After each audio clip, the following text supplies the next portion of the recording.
नमस्कार। कल भी जिसके तज़किरे थे अंजुमन दर अंजुमन, दास्तां दर दास्तां, शाम अवध है आज भी। जी हाँ, सुबह बनारस और शाम अवध न केवल उत्तर प्रदेश बल्कि भारत के सांस्कृतिक इतिहास की खास पहचान रही है। लेकिन आज की सियासत में उसी पहचान पर सवाल खड़े हो रहे हैं। दरअसल भारत की राजनीति तो अब तक राम के इर्द गिर्द संचालित हो ही रही थी, मगर अब राम नाम की राजनीति में नेपाल का दखल भी हो गया है। कुछ दिन पहले नेपाल ने अपने नक्शे में बदलाव करके भारत के लिपियाधुरा, कालापानी और लिपुलेख इलाकों को तो अपना बता ही दिया। अब नेपाल के कम्युनिस्ट प्रधानमंत्री केपी शर्मा ओली ने अयोध्या और राम नाम पर भी नेपाल का दावा ठोक दिया है।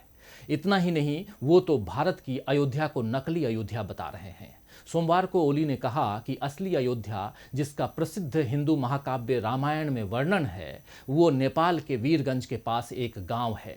वहीं भगवान राम का जन्म हुआ था। भगवान राम भारत के नहीं बल्कि नेपाल के राजकुमार थे। ओली ने किस मंशा से ये बयान दिया, ये तो अभी साफ नहीं है, लेकिन इस बयान से अनावश्यक विवाद जरूर खड़ा हो गया है। नेपाल में ही बहुत से लोग उन पर तंज कस रहे हैं, वहीं भारत में इस बयान का विरोध हो रहा है। कहा जा रहा है कि ओली चीन के बहकावे में आकर इस तरह के भारत विरोधी बयान दे रहे हैं। तो आज खबर दुनिया में देखेंगे, क्या भारत में अयोध्या और भगवान राम के जन्म स्थान को लेकर अब तक झूठ बोला जाता रहा? आखिर कहाँ है असली अयोध्या और क्या राम भारतीय नहीं बल्कि नेपाली थे? और दुनिया रंग बिरंगी में देखेंगे अलग अलग मून यानी चांद और उसके नामों में फर्क को। लेकिन शुरुआत सुर्खियों से। दक्षिण चीन सागर को लेकर अमेरिका ने बदली अपनी नीति। अमेरिकी विदेश मंत्री माइक पोम्पियो ने दक्षिण चीन सागर पर चीन के दावे को बताया अवैध। पूरे दक्षिण चीन सागर पर दावा करता है चीन। हांगकांग पर चीन के निर्णय को लेकर ब्रिटेन ने शुरू की कार्रवाई। 5G नेटवर्क को लेकर चीनी कंपनी हुआई पर लगाया प्रतिबंध। टेलीकॉम कंपनियों को 2027 तक 5G नेटवर्क से हुआई के सभी उपकरणों को हटाने के दिए आदेश। और नेपाल में अपनी कुर्सी बचाने की कोशिश में जुटे केपी शर्मा ओली। पुष्प कमल दाहाल प्रचंड से नए सिरे से ओली ने शुरू की बात। ओली का इस्तीफा मांगने पर अड़े हैं प्रचंड। शुक्रवार को नेपाल कम्युनिस्ट पार्टी की स्टैंडिंग कमेटी में होनी है बैठक। पार्टी में ओली के विरोधियों की संख्या है अधिक। तो सवाल यही है कि क्या भगवान राम नेपाली थे या अयोध्या नेपाल में है? क्या भारत के उत्तर प्रदेश की अयोध्या असली अयोध्या नहीं है जहां भगवान राम का जन्म हुआ था? दरअसल नेपाल और भारत के बीच सदियों की ऐतिहासिक और सांस्कृतिक साझा विरासत रही है। दोनों देशों के बीच रोटी बेटी का रिश्ता यानी सरहदों के आर पार वैवाहिक और पारिवारिक संबंध जो हैं वो बरसों से रहे हैं, लेकिन अब राजनीति इन संबंधों में करवाहट घोल रही है। दरअसल बीते कुछ समय से नेपाल के प्रधानमंत्री केपी शर्मा ओली पर पद छोड़ने का दबाव उनकी ही पार्टी की ओर से बनाया जा रहा है, लेकिन ओली किसी न किसी तरह अपनी कुर्सी अब तक बचाते आए हैं। देश की राजनीतिक उथल पुथल के साथ ही स्वास्थ्य और अर्थव्यवस्था संबंधी परेशानियों से जनता का ध्यान भटकाने के लिए ही शायद वो तरह तरह की फिजूल बयानबाजी कर रहे हैं। लेकिन कोई सामान्य व्यक्ति अपनी सनक में कुछ भी दावे करे तो उसे नजरअंदाज किया जा सकता है। कोई धर्मांध व्यक्ति अपने धर्म का झंडा बुलंद करने के लिए ऐसे बयान दे तो उसकी मंशा भी समझी जा सकती है, लेकिन देश की कमान संभालने जैसा एक महत्वपूर्ण दायित्व जिस पर हो, जिस व्यक्ति पर हो, उस इंसान से ऐसी हल्की टिप्पणियों की उम्मीद नहीं की जा सकती है। ओली ये भली भांति जानते हैं कि भारत की बहुसंख्यक जनता के लिए अयोध्या और राम भावनात्मक मुद्दा हैं। केवल हिंदू ही नहीं बल्कि अन्य धर्म के लोगों का जुड़ाव भी अयोध्या से रहा है। इसके बावजूद उन्होंने ये विवादित टिप्पणी की तो इससे यही लगता है कि वो भारत के साथ यानी ओली भारत के साथ हाल में उपजे तनाव को खत्म नहीं करना चाहते हैं, बल्कि उसे किसी न किसी बहाने और बढ़ाना चाहते हैं। अगर वो हिंदू नेता होते या हिंदुत्व विचारधारा के पोषक होते तब भी उनका ये राजनीतिक स्टंट जायज होता, लेकिन उनके साथ तो कम्युनिस्ट पार्टी का नाम जुड़ा है। और जैसा कि हम जानते हैं कि साम्यवाद धर्म आधारित राजनीति नहीं करता है। आपको शायद याद हो कि जब ओली ने प्रधानमंत्री पद की शपथ ली थी तब उन्होंने भगवान का नाम लेने से मना कर दिया था। जब भारत के प्रधानमंत्री नरेंद्र मोदी ने नेपाल के जनकपुर में पूजा की थी तब भी ओली ने पूजा नहीं की, मगर अब अचानक उन्हें राम और अयोध्या के नेपाली कनेक्शन की बात क्यों सूझी? ये तो वही बता सकते हैं। वैसे अगर इतिहास के पन्नों पर नजर डालें तो पौराणिक इतिहास में भारत की सप्तपुरियों में अयोध्या को सबसे पहले रखा गया है। इसके बाद मथुरा, माया यानी हरिद्वार, काशी, कांची, अवंतिका यानी उज्जैनी और द्वारका शामिल है। स्कंद पुराण और अथर्ववेद में अयोध्या का जिक्र है।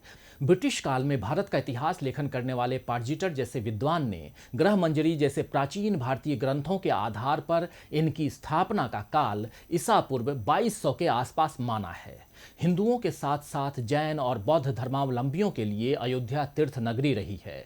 जैन धर्म के 24 तीर्थंकरों में से सबसे पहले तीर्थंकर आदिनाथ यानी ऋषभ देव जी के साथ 4 अन्य तीर्थंकरों का जन्मस्थान अयोध्या ही है। वाल्मीकि रामायण में अयोध्या का जिक्र है। इतिहास ये बताता है कि 7वीं सदी यानी 7th सेंचुरी में चीनी यात्री ह्वेंगसांग ने इसे पिकोसिया संबोधित किया है। उनके अनुसार इसकी परिधि यानी रेडियस 16 ली यानी 1 मील का छठा भाग बताया था। आईने अकबरी में इस नगरी की लंबाई 148 कोस तथा चौड़ाई 32 कोस बताई गई है। 1440 ईस्वी में शक शासक महमूद शाह के अधीन अयोध्या हुई और बाद में ये मुगल शासन के अधीन हुई। 1526 ईस्वी में बाबर ने मुगल राज्य की स्थापना की और उनके सेनापति ने 1528 में यहाँ मस्जिद का निर्माण करवाया। इस बाबरी मस्जिद को 1992 में मंदिर मस्जिद विवाद के कारण ढहा दिया गया और अब वहाँ राम मंदिर बनाने की तैयारी शुरू हो गई है। अकबर के शासनकाल में अयोध्या का महत्व और बढ़ गया क्योंकि 1580 ईस्वी में अकबर ने जब अपने साम्राज्य को 12 सूबों में बांटा तब अवध भी एक सूबा बना और अयोध्या उसकी राजधानी बनी। इसके बाद 1707 में औरंगजेब की मौत के बाद मुगल साम्राज्य टूटने लगा तो अवध एक स्वतंत्र राज्य बना। 1731 ईस्वी में मुगल बादशाह मोहम्मद शाह ने इस क्षेत्र को नियंत्रित करने के लिए अवध का सूबा अपने शिया दीवान वजीर मोहम्मद अमीन बुरहानुल मुल्क को दिया और उसने दयाशंकर के माध्यम से यहाँ का कामकाज संभाला। इसके बाद मंसूर अली सफदरजंग अवध का शासक बना। सफदरजंग के समय में अयोध्या के निवासियों को धार्मिक स्वतंत्रता मिली। इतना ही नहीं, अयोध्या का संबंध कोरिया के इतिहास से भी रहा है। दरअसल कोरिया के इतिहास में कहा गया है कि भारत के अयोध्या, जिसे उस वक्त साकेत के नाम से जाना जाता था, वहां से यानी अयोध्या से 2000 साल पहले अयोध्या की राजकुमारी सूरी रत्ना नीहू हुआंगओक अयोता भारत से दक्षिण कोरिया के ग्योंगसांग प्रांत के किम्हे शहर गई थीं।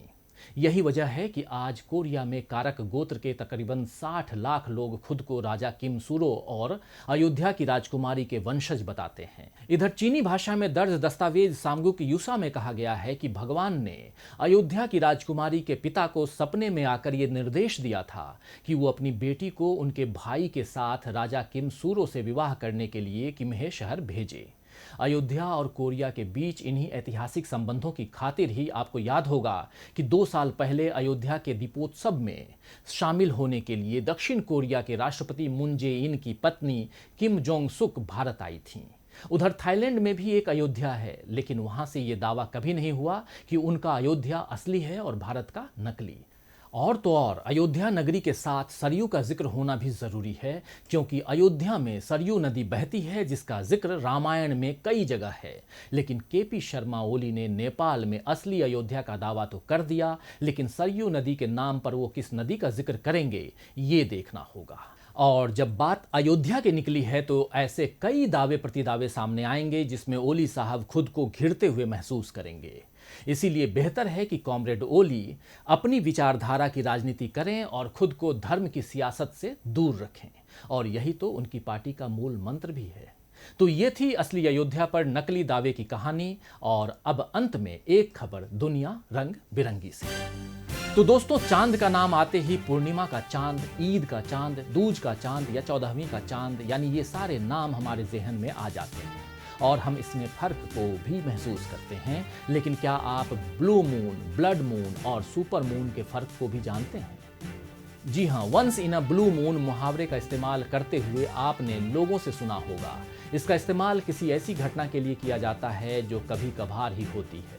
आसमान में ब्लू मून भी 2.5 साल में एक बार ही दिखता है।